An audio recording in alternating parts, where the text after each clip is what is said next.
We are back in the market looking at the chart of XRP. It does show you the bullish narrative, showing you the possibility of a bounce off.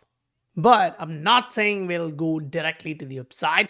We may still have a slowdown to make a double bottom. Now that's on a short-term chart. So getting a double bottom here and a bounce from there will kind of reassure that this move to the upside has a long way to go.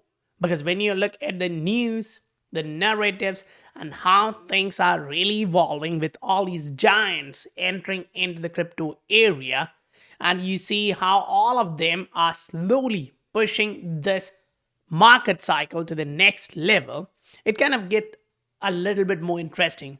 Because now you're watching, usually in a bear market, you don't actually see a lot of people putting in this amount of money. But now you're actually watching a lot of adoption in a lot of different network, including XRP. And I would say XRP Ledger stands out on that part, the adoption.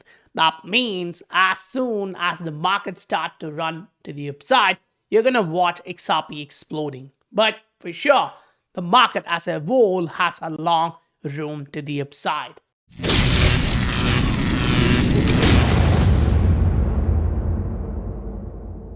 Welcome to the Scientific Investor family, where the normal retail guys learn how to become the next top 10% of this world.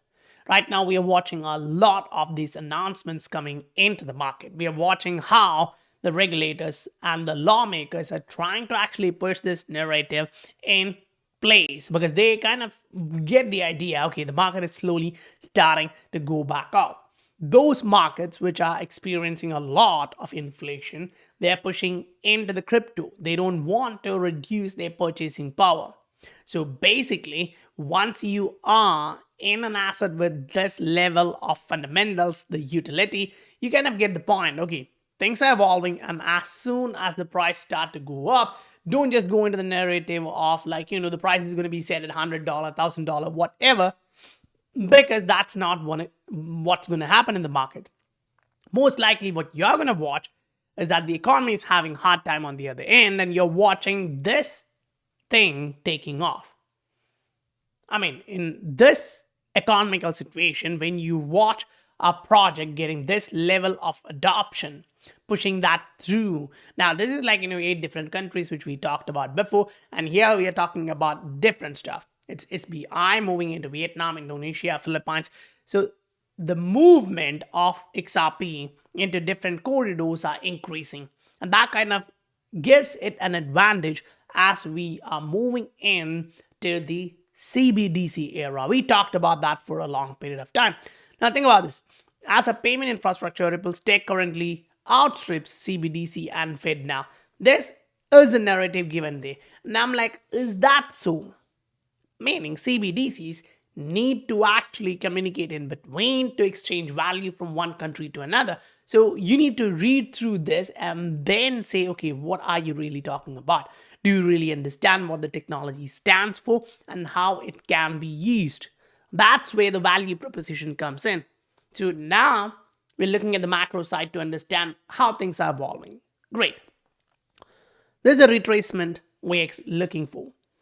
107 is going to be the 0.5, which would be okay, and around 109 would be the golden level.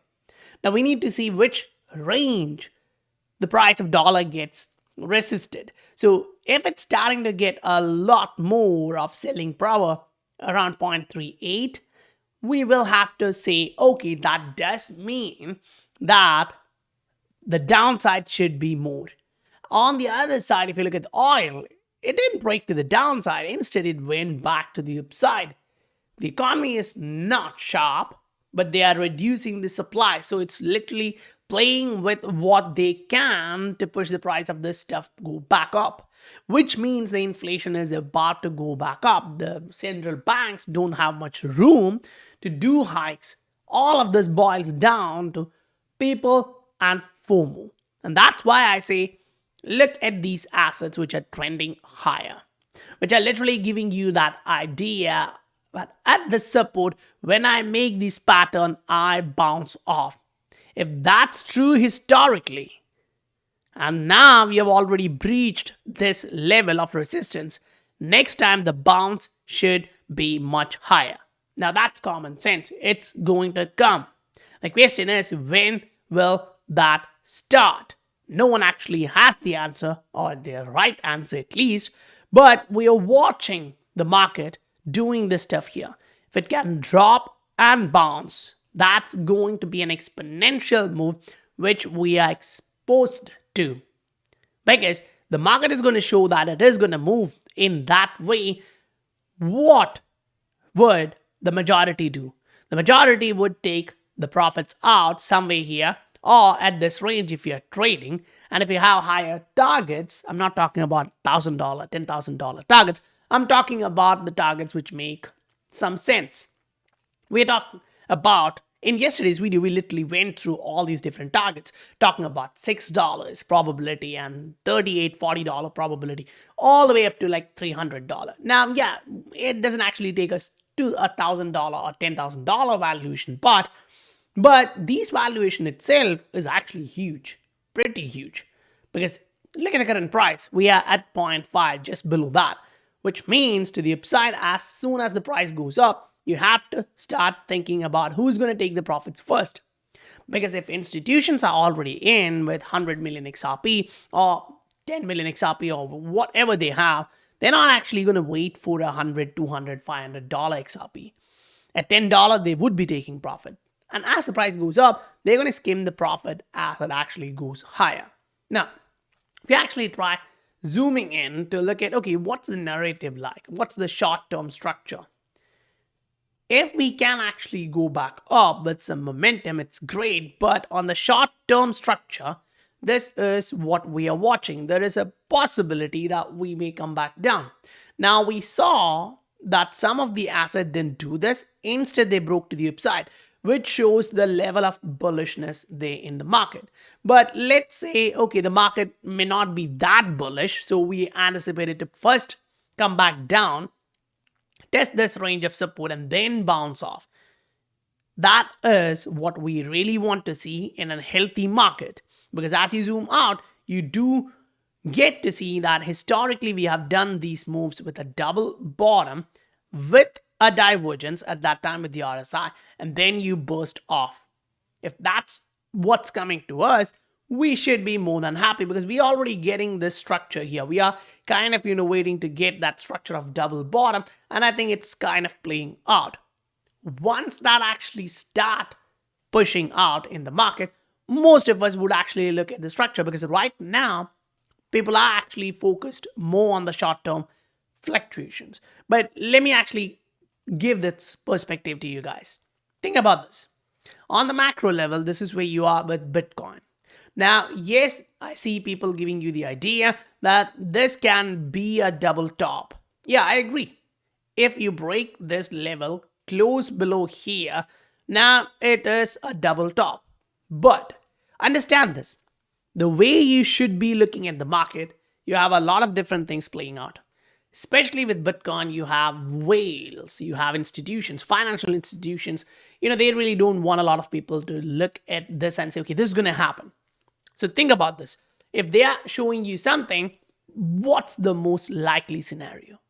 They are trying to show you a possible double top or a possible head and shoulder. Now, if you get a bounce here in between, say, if the price does this move, you can still say, okay, there is something moving in here which is becoming negative. But let me ask you another question. At the same time, do you actually see a possibility where this can also be a double bottom instead of a double top? So the only difference here is that you came back up, you did all this move, now you're here. So if the price breaks to the downside, yes, I agree, you get a double top, but what if it goes higher? Now we will actually call that as a double bottom. So right now, it's anticipation. It's trying to visualize the possibilities which the market is showing us. So if you actually take in this range, we understand that range is a strong support resistance, and we are watching how things are evolving there, which is great. Fine, we understand that. But at the same time, we do know for the fact that this range is a tight resistance. So what's the trend? The price action is trending to the upside. You're moving to the upside. That's good. That's great. Now, once you know that this is the trend, you're moving to the upside and you're consolidating right now inside this rectangle. What does that happen? Like usually when the market goes up and you kind of get these rectangles, historically, what is the next move? The move is actually to the direction of the price action, the trend. So here the trend, the macro is to the upside. Now, yes, we can zoom in and first ask the question like, okay, if that is true, then what should we be really watching on a candlestick range? So if it's me, I would actually say, okay, let's calm down. Let's actually look at what this candle is showing us, or at least what's happening in the market.